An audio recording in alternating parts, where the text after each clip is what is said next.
नाज़रीन, तकरीबन 8 मुख्तलिफ खबरें हैं। कल पंजाब असम्बली का इजलास होने जा रहा है। परवेज़ इलाही साहब जो हैं वो इस किस्म के अहकाम जारी करके अंदर जो है कल फिर कोई ना कोई ड्रामा शायद होने जा रहा है पंजाब असम्बली के अंदर। इमरान खान साहब आज जो वर्कर्स कन्वेंशन के अंदर मौजूद थे, उन्होंने कहा 20 लाख लोग जो हैं वो इस्लामाबाद तशरीफ लेकर आए। अमेरिका ने जो है वो हमें फतह किए बगैर इस मुल्क का कंट्रोल जो है वो हासिल कर लिया। ईद के ऊपर जब आप गले मिले ना एक दूसरे से, तो कान के अंदर जो है ना वो आपने ये कहना है कि जी ये जो है ना वो हमने मिल के आज़ादी की जंग लड़नी है।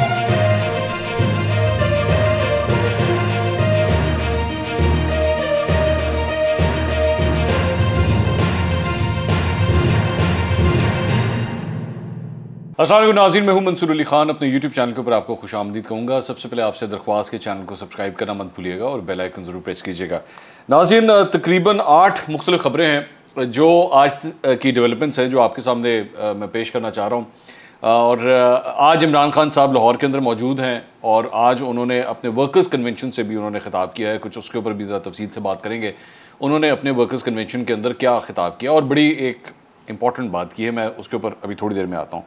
ज़रा कानूनी मामलात जो है ज़रा सबसे पहले अदालत से होते हुए चलते हैं, उसके बाद कुछ मज़ीद बात करते हैं। अच्छा जी, आज एक तो शहबाज शरीफ और हमजा शहबाज के ऊपर जो 16 अरब रुपए की मनी लॉन्ड्रिंग का जो केस है, उस सिलसिले में आज केस की हेयरिंग थी, तो उसके अंदर जो है वो दोबारा एक डेट पड़ गई है। 14 मई की अब डेट डाल दी गई है और इसकी वजह ये थी कि आज ये जमा करवाया गया, जवाब जमा करवाया गया शहबाज शरीफ की जानिब से कि जी वो इस्लामाबाद में उन्होंने मीटिंग चेयर करनी है और वो मुमकिन नहीं है, तो इस वजह से वो तशरीफ़ नहीं ला सकते और उसके बाद जो है ये केस पेंडिंग में चला गया। अब मैंने आपको याद होगा, मैंने आपको पहले ही ये बात कही थी जब इनकी हुकूमत नहीं आई थी, तो मैंने उससे पहले ही आपको ये कहा था कि जनाब अब आप देखिएगा ये केसेस जो हैं वो किस तरह पेंडिंग होना शुरू होते हैं। और ज़ाहिर बात है जब प्रोसिक्यूशन ही आपकी अपनी है, अब जब FIA का ज़ाहिर बात है वकील भी आपका अपना होगा, प्रोसिक्यूशन आपकी अपनी होगी, तो केसेस जो हैं वो इसी तरह ही पेंडिंग होना शुरू हो जाएंगे और गो स्लो की पॉलिसी के ऊपर जो है वो काम चलेगा। अब ये अभी तक वो फ़र्द जुर्म जो है वो शहबाज शरीफ के ऊपर आयद नहीं हो सकी है। अब देखें ये आगे मामला जो है वो किस तरह चलता है, लेकिन फ़िलहाल ये जो 16 अरब रुपए के जो इल्ज़ामात हैं मनी लॉन्ड्रिंग के, ये मामला दोबारा जो है वो आगे चला गया, 14 मई तक ये चला गया। अच्छा जी, कोर्ट से एक और खबर जो है वो मरियम नवाज़ के हवाले से भी है। मरियम नवाज़ ने बेसिकली जो दरख्वास्त जमा करवाई थी कि जी मेरा पासपोर्ट जो है मुझे वापस किया जाए क्योंकि मैंने उम्रे के लिए जाना है, तो वो दरख्वास्त आज मरियम नवाज़ ने वापस ले ली है। इस सिलसिले में 3 बेंच बने थे और तीनों बेंच टूट गए थे क्योंकि उनमें से किसी न किसी जज ने जो है वो माजरत कर ली थी इसको परसू करने के लिए। तो अब बिलाखिर जो है उन्होंने दरख्वास्त ही वापस ले ली है, चूँकि गालबन कल जो है वो वैसे ही शहबाज शरीफ साहब जाने लगे हैं। और अब ये भी सुनने में आया है कि वो जो पहले इतना बड़ा एक एंटोराज जा रहा था, जो इतना बड़ा वफ्त बन रहा था, इवन दो इस पर कहा गया था कि जी ये अपने ज़ाती खर्चे के ऊपर जा रहे हैं, लेकिन अब वो भी जो है वो सुकड़ के काफ़ी छोटा हो गया है। अभी एग्जैक्ट नंबर जो है वो अभी आना बाकी है, क्योंकि ज़ाहिर बात है सोशल मीडिया के ऊपर भी बड़ी तनकीद हुई इनके ऊपर कि भाई इसकी ज़रूरत क्या है इतने बड़े ग्रुप को ले जाने की। तो अब जो है वो सुना है कि वो ग्रुप काफ़ी छोटा हो गया है। इसके अलावा कोर्ट से ही जनाब एक और भी डेवलपमेंट ये हुई है और वो हुई है हमजा शहबाज के हवाले से। मैंने कल आपको बताया था कि इस सिलसिले में लाहौर हाई कोर्ट की जानिब से जो है वो फ़ैसला महफूज कर लिया गया था। अब वो फ़ैसला जो है आज सुबह 10 साढ़े 10 बजे अनाउंस कर दिया गया है और उसके अंदर जो है वो गवर्नर को ये कहा गया कि जनाब आपके पास जो है वो कल तक का वक्त है, कल तक आपने या ख़ुद या फिर अपना कोई नुमाइंदा आप अनाउंस करें जो हमजा शहबाज से जाके जो है वो हलफ ले ले। अब इस सारी चीज़ के अंदर ये एक चीज़ जो सामने आई है वो ये भी कहा गया है कि जी प्रेसिडेंट को जो रोल अदा करना चाहिए था सदर आरिफ अलवी को, वो उन्होंने नहीं अदा किया और आइनी तौर पे इस आइनी प्रोसेस को कंप्लीट करने के लिए जो रोल अदा करना चाहिए था वो उन्होंने नहीं किया। इसके ऊपर पाकिस्तान तहरीक इंसाफ की जानिब से जो मुख्तलिफ लोग हैं वो बार बार ये प्ली ले रहे हैं कि जी देखें ये गवर्नर और सदर के मामलात के अंदर जो है वो बोल नहीं सकते और कोर्ट ने जो है वो अपनी हदूद को पार किया है। अब इसके ऊपर जो दूसरा आर्गूमेंट दिया जाता है कि भाई सदर और गवर्नर का मतलब ये तो नहीं है कि वो अपनी मर्जी से ही जो है वो मुल्क चलाना शुरू हो जाए। एक आइन है, कानून है, उसके मुताबिक आपने एक प्रोसेस से कंप्लीट करना है, जबकि एक्चुअली एक फॉर्मेलिटी है। ये बेसिकली एक सिर्फ फॉर्मेलिटी होती है कि हाँ जी ठीक है आपने फिगर हेड के तौर पर वहाँ पर खड़ा होना है और आपने ये हलफ जो है वो वज़ीर आज़म या वज़ीर आला से लेना होता है। लेकिन जब आप बीमार होना शुरू हो जाएँ और आप बार बार बीमार होना शुरू हो जाएँ और उसके बाद आप हलफ ना लें, तो ज़ाहिर बात है एक आइनी प्रोसेस जो है उसको कंप्लीट करना है। तो इसका जिक्र एक्चुअली आज इस ऑर्डर के अंदर भी किया गया है कि जनाब 25 दिन हो चुके हैं, 25 दिन से पूरी एडमिनिस्ट्रेशन इस सूबे की जो है वो जैम पैक होकर रह गई है, उस पर काम कोई नहीं हो रहा, पूरा सूबा जो है वो रुक गया है। इस वक्त बगैर काबीना के जो है वो ये सूबा चल रहा है। कल उस्मान बुज़दार साहब ने जो है वो एक नशिस्त तो उन्होंने रखी थी और सुनने में भी आया था कि हो सकता है कि ये लोग जो हैं वो एक केयर टेकर जो है वो निगरां एक काबीना भी शायद अनाउंस कर दें। लेकिन आज इस कोर्ट के फैसले के बाद मेरे ख्याल में अब इसकी शायद ज़रूरत ना रहे। अब देखते ही है कि इस प्रोसेस को जो है वो और कितना इसको लिंगर ऑन करके लेके चलते हैं, क्योंकि आज एक और डेवलपमेंट ये भी हुई है। ये पाकिस्तान तहरीक इंसाफ का ये लेटर हेड है जिसके सामने बेसिकली आपको नज़र आ रहा होगा कि ये पूरी अपॉइंटमेंट्स अगर आप गौर से पढ़ें तो सबसे पहले 2 बजे वर्कर्स मीटिंग रखी गई है ऐवान इकबाल के अंदर। उसके बाद 3 बजे, पौने 4 बजे, 4 बजे, 4:30 बजे 90 शारे कायदे आज़म के अंदर जो है वो इंसाफ प्रोफेशनल फोरम की मीटिंग हो रही है। उसके बाद मियाँ मंजूर वट्टू और फैमिली के साथ जो है जनाब फिर मुलाकात हो रही है, 15 मिनट की सिर्फ मुलाकात है। उसके बाद मीडिया एंकर से जो है आधे घंटे की मुलाकात है और उसके बाद जो है वो लॉयर्स के साथ केयर ऑफ हसान न्याजी साहब इनके भांजे हैं, उनके मुनासबत से जो है वो मुख्तलिफ लॉयर्स से जो है उन्होंने मुलाकातें करनी है। और ये सारा कुछ किधर हो रहा है? ये 90 शाहरा पे हो रहा है। 90 शाहरा जो है वो चीफ मिनिस्टर का दफ्तर है जहाँ पे ये इमरान खान साहब सारी मुलाकातें कर रहे हैं। इवन दो कि बुज़दार साहब is just a care taker chief minister, लेकिन इसके बावजूद ये सारी मुलाकातें जो हैं वो यहाँ पे मुनक्किद की जा रही हैं। तो पाकिस्तान तहरीक इंसाफ की इंटरनल मीटिंग्स के लिए, इमरान खान साहब की मीटिंग्स के लिए जो है वो ये सारी मुलाकातें जो है वो अरेंज वहाँ पे की जा रही है। तो वैसे पंजाब का मतलब इस वक्त बेड़ा गर्क होके रह गया है पिछले 25 दिन से। मतलब जिस तरह मैं कह रहा हूँ ना कि सिर्फ 3 साल और 7-8 महीने का बदला नहीं था, इसको 25 दिन और ख्वार करना है इस सूबे को। और मतलब आप इसी बात से अंदाज़ा लगाइए कि ये ख़बर जो है ये पंजाब के हवाले से आज अखबार के अंदर भी आई है कि जी पंजाब में डीज़ल का बहरान बरकरार है, किसान सरापा एहतजाज है, गंदम की कटाई में शदीद मुश्किलात का सामना है, क्योंकि ज़ाहिर बात है आपके जो इक्विपमेंट है, ट्रैक्टर्स हो गए, ये सारी चीज़ें हो गई, जो थ्रेशर है, ये सारी चीज़ें, ये डीज़ल इसके लिए आपको चाहिए और डीज़ल का बहरान जो है वो इस पंजाब में आया हुआ है। अब इस पर आप जिम्मेदारी किसके ऊपर डालना चाहते हैं? ज़ाहिर बात है मैं इस पर यह नहीं कह सकता कि जो मुल्क का वज़ीर आज़म है, मेरा कायद है, वो भी बिल्कुल बरीउज़्ज़ुमा है, लेकिन ये प्रॉब्लम आपके जो रूरल एरियाज़ हैं उसके अंदर पंजाब के अंदर देखी जा रही है, जो इस वक्त काफ़ी ज़्यादा तकलीफ साबित हो रही है। और इसके अंदर इमरान खान साहब और इनकी जमात जो है वो अपना पूरी तरह रोल अदा भी कर रही है। पंजाब से रिलेटेड एक और ख़बर ये भी है कि जनाब कल पंजाब असम्बली का इजलास होने जा रहा है और ये हुक्म जारी किया गया है कि ख़वातीन जो आएंगी वो अपने पर्सेस बाहर रख के आएंगी, फ़ोन्स अंदर अलाउड नहीं होंगे और मीडिया को भी जो है वो अलाउ नहीं किया जा रहा। और मतलब मुस्लिम लीग नून की जानिब से ये बात कही जा रही है कि लग इस तरह रहा है कि परवेज़ इलाही साहब जो हैं वो इस किस्म के अहकाम जारी करके अंदर जो है कल फिर कोई ना कोई ड्रामा शायद होने जा रहा है पंजाब असम्बली के अंदर, क्योंकि इतने आराम से, इतने सुकून से जो है वो इन्होंने असम्बली का इजलास होने नहीं दिया। या तो ये भी हो सकता है कि असम्बली का इजलास जैसे ही स्टार्ट हो तो इसको जो है वो पोस्टपोन कर दिया जाए। लेकिन इसमें एक और इशू ये भी आ रहा है कि इस वक्त तहरीक अदम एतमाद आई हुई है स्पीकर के ख़िलाफ़, यानी परवेज़ इलाही साहब के ख़िलाफ़, तो वो तो इजलास जो है उसको मुनक्किद ही नहीं कर सकते। अब देखना ये है कि कल अल्लाह ना करे कि किसी किस्म की कोई धींगा मुश्ती वहाँ पे हो। इसके अलावा बिलावल भुट्टो साहब ने आज अपने ओहदे का हलफ उठा लिया है बतौर वज़ीर ख़ारजा। आरिफ अलवी साहब अल्लाह उनको सेहत दे आज मौजूद थे, उन्होंने ही जो है वो बिलावल भुट्टो से ये हलफ लिया है। इस मौके के ऊपर आसिफ अली ज़रदारी साहब और पाकिस्तान पीपल्स पार्टी की दीगर क़यादत भी वहाँ पे मौजूद थी। बिलावल भुट्टो का पहला बाकायदा कोई सरकारी ओहदा है ये। इससे पहले मैंने अपने वीलॉग्स में भी कहा था कि ये ख़दशा ज़ाहिर किया जा रहा था कि वो ये शायद हलफ ना लें, क्योंकि पार्टी के चंद लोगों का ये कहना था कि जी पार्टी का चेयरमैन जो है वो इस सिलसिले में एक दूसरे पार्टी के सदर के नीचे किस तरह काम करेगा, यानी कि शहबाज शरीफ के नीचे। लेकिन अल्टीमेटली उन्होंने सोचा कि बेहतर है, क्योंकि इनके नाना भी जो है उन्होंने बतौर वज़ीर ख़ारजा ही अपने जो ओहदा था उसका आगाज़ किया था किसी हुकूमती ओहदे का, तो इसलिए बिलावल भुट्टो भी जो है वो उसी तरफ जा रहे हैं। इसके अलावा एक और ख़बर जो है वो FBR के चेयरमैन के हवाले से है। FBR के चेयरमैन जनाब डॉक्टर मोहम्मद इशफाक को जो है वो हटा दिया गया। पाकिस्तान तहरीक इंसाफ की जानिब से इनको लगाया गया था और आसिम अहमद का नोटिफिकेशन जो है जारी हो गया, वो FBR के अब नए चेयरमैन हैं।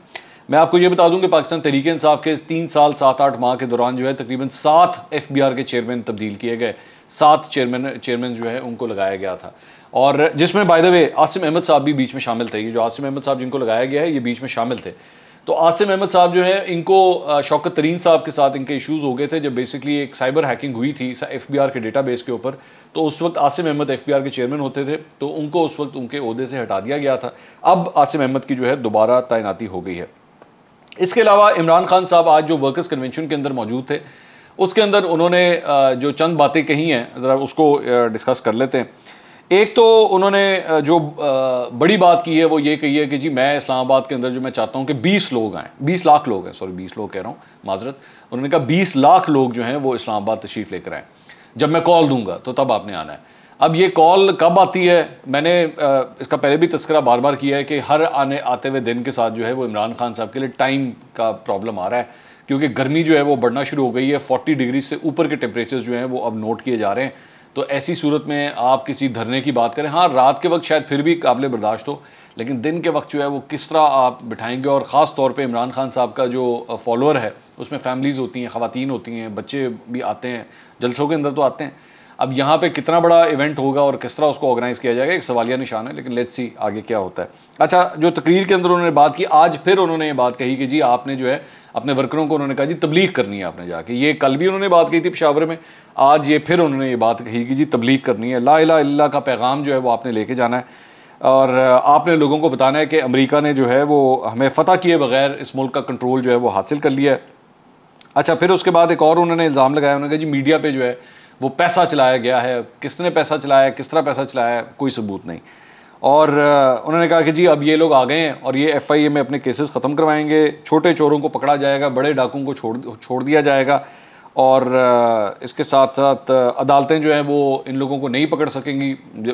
ये तो वैसे इनकी बात काफ़ी हद तक सही है कि जिस तरह केसेस प्रोसिक्यूट किए जा रहे हैं, और वो मैंने आपको उसका जिक्र भी किया कि जिस तरह शहबाज शरीफ का एक्चुअली केस की हेयरिंग थी लेकिन वो आगे पोस्टपोन हो गई। उन्होंने सिंपली कह दिया जी प्राइम मिनिस्टर अवेलेबल नहीं है, क्योंकि उन्होंने मीटिंग चेयर करनी है।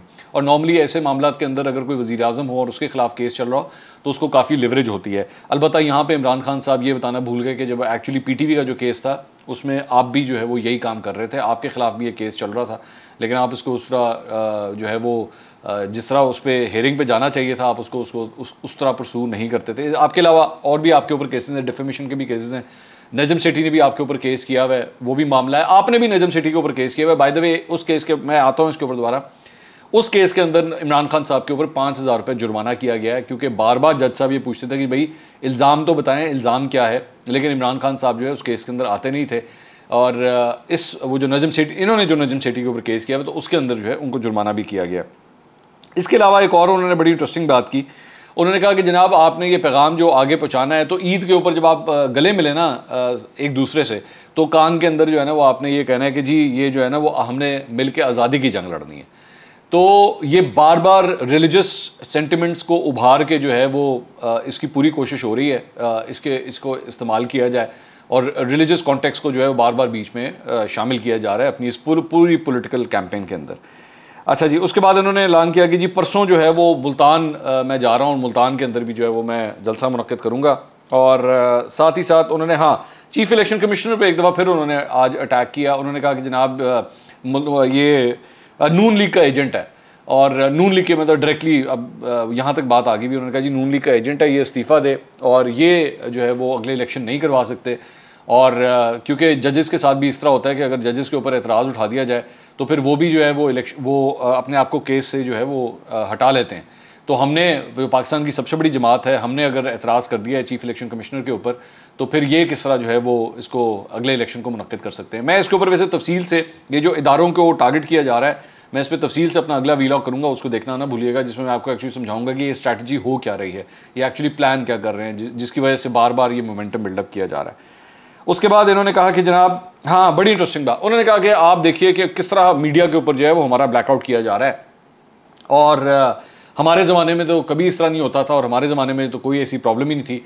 जबकि एक्चुअली आपके ज़माने में इंटरेस्टिंग बात ये वेबसाइट है और ये इस वेबसाइट के अंदर आपको प्रीडेटर ऑफ मीडिया का आपको ओहदा दिया गया था। एक्चुअली रिपोर्टर्स विदाउट बॉर्डर्स जो एक इंटरनेशनल ऑर्गेनाइजेशन है उसकी जानिब से आपको प्रीडेटर ऑफ मीडिया का जो है वो नाम दिया गया। आपके दौर के अंदर जो है वो एंकर्स के खिलाफ कैंपेन्स चलाई गई, उनके खिलाफ हैशटैग्स चलाए गए, गालियाँ दी गई, तस्वीरें फ़ोटोशॉप हुई, लोगों को नौकरियों से निकाला गया, चैनलों से जो है लोग गायब हुए। आपके पसंदीदा वो लोग, आपके चंद ऐसे लोग जो एक्चुअली आपके कारकुनों के तौर पे काम करते थे, आपके जलसों के अंदर काम करते थे, आपकी मीडिया कैंपेनिंग करते थे, उनको एंकर बना के जो है वो चैनलों के ऊपर भी बिठाया गया। तो ये सारा कुछ हुआ है। मीडिया के ऊपर किस तरह दबाव डाले गए लोगों को निकलवाने के लिए और लोगों को डलवाने के लिए, ये सारी कहानी जो है पूरा मीडिया जानता है। तो इसलिए बराए मेहरबानी आप मीडिया के चैंपियन मत बनिए। और इंटरेस्टिंग बात यह है कि जब ये मीडिया ब्लैकआउट की बात कर रहे थे तो ये मैंने उसी वक्त ये तस्वीर खींची, ये सारा कुछ जब ये बोल रहे थे और अच्छा फिर उन्होंने ARY की तारीफें भी हो रही थी, तो जब ये तारीफें हो रही थी तो ARY के ऊपर तो दिखाए जा ही रहे थे, साथ ही साथ जियो टेलीविजन के ऊपर भी इनका पूरा इंटरव्यू उसी तरह, पूरा ये जो खिताब था ये उसी तरह ही चल रहा था। और जब ये खिताब चल रहा था तो उस वक्त ये ब्लैकआउट की बात कर रहे थे कि जी देखें मीडिया के ऊपर ब्लैकआउट हुआ। ये बेसिकली एक इस वक्त ये डिलिबरेटली जो है वो एक नैरेटिव बिल्ड करने की कोशिश की जा रही है अपने लोगों के दरमियान कि जी हमारा मीडिया पे ब्लैकआउट हो रहा है, हमारा मीडिया पे ब्लैकआउट हो रहा है, जबकि किसी किस्म का कोई ब्लैकआउट नहीं है। इनकी सारी तकरीरों को दिखाया जा रहा है, जब जब ये तकरीर करते हैं तब तब दिखाया जाता है, सिवाय कल के। कल एक सिर्फ फ़र्क ये था कि इमरान खान साहब ने जब एक्चुअली अपनी तकरीर का टाइम चूज़ किया था, इवन दो ARY ने फिर भी उसको दिखाया था, लेकिन बाकी चैनल से मैं कहूँगा नहीं दिखाया था। उसकी एक बहुत बड़ी वजह ये थी कि उस वक्त कराची के अंदर धमाका हुआ था। वो जो कल हमने स्टोरी इसको कवर भी किया था हमने, जो चाइनीज़ टीचर्स जो हैं जिसके अंदर जाबहक हुई थी, उस वक्त जब ये धमाका हुआ था तो उस दौरान इमरान खान साहब खिताब कर रहे थे। तो मेरा ख्याल में इमरान खान साहब के खिताब से या किसी के भी खिताब से, चाहे वो शहबाज शरीफ हो, बिलावल भुट्टो हो या कोई भी हो, उस खिताब से ज़्यादा बड़ा इवेंट जो है वो एक धमाका था। और वो भी चाइनीज़ टीचर्स जो पाकिस्तान में एक्चुअली तालीम के लिए यहाँ पे आई हुई थी, तालीम बांटने के लिए आई हुई थी, उनको निशाना बनाया गया था। और ख़ुद कुछ धमाके के अंदर चंद हलाकतें हुई थी जिसकी वजह से इमरान खान साहब आपका खिताब नहीं दिखाया गया था, वरना ऐसा होता नहीं है कि आपका खिताब ना दिखाया जाए। आपने जिस टेलीविज़न चैनल का बाइकआउट किया हुआ है यानी कि जियो का, उसने भी जो है वो आपकी इस पूरी तकरीर को दिखाया जिस पे आपने ARY की तारीफ़ें की हैं। अगर ना हो सका तो शहबाज गिल साहब या फवाद चौधरी साहब को कहिएगा आपको जियो की ट्रांसमिशन निकाल के दिखाए जिसने एक्चुअली ये दिखाया है कि आपने उसके ऊपर बैठ के ARY की तारीफ़ें की है। सिर्फ एक चैनल की तारीफ़ें की जो कि वो आपका सबसे पसंदीदा चैनल है, बाकी 14 चैनल्स तो ज़ाहिर बात है आपकी नज़र में सारे गद्दार हैं और सारे के सारे बिके हुए। सिर्फ एक चैनल जो है वो आपके काम का है, तो उसकी आपने माशाल्लाह उसको खराज तहसीन भी आपने पेश किया। तो ये सारा लुब्बे लुबाब था इमरान खान साहब की आज की तकरीर का। मुल्तान की अब उन्होंने बात कही है कि मुल्तान के अंदर वो जलसा परसों जा रहे हैं मुल्तान। इसके अलावा उन्होंने कहा जी मैं और भी मुख्तलिफ शहरों के अंदर जाऊँगा। अगले व्लॉग में दोबारा मुलाकात होगी। अल्लाह हाफ़िज़।